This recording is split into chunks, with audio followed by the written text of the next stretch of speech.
Jack Fox from Northbridge House School asks, can you entertain yourself with a deck of cards, some magnets, a pen, and some Velcro?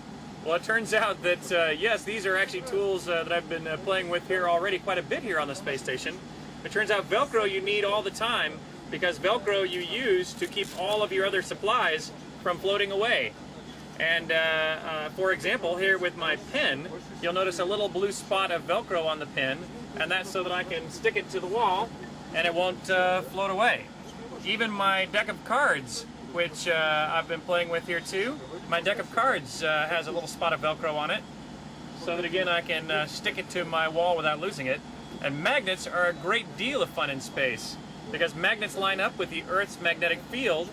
And here, since I'm traveling very, very far to the north pole of this magnet is aiming almost straight down at the ground as we fly up and over Canada, which is very close to the northern magnetic pole. Similarly, if I pull these magnets apart, you can see how they attract to each other very nicely here in space. A deck of cards even provides another very interesting experiment.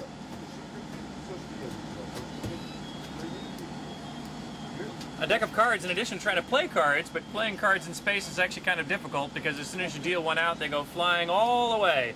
But a deck of cards makes another interesting demonstration, which is you can use it as a nice satellite and demonstrate how when you spin things along their widest axis, this is called the maximal inertial axis, it flies very stably. If you spin a deck of cards along its thinnest line, its minimal axis, it flies very well. But if you spin a deck of cards or any other block rectangular object in anything other than its maximum or minimum axis, watch what happens. It actually will, oh, here we go, let me see if I can keep the camera here. It'll actually tumble. Do you see how it twists every now and then?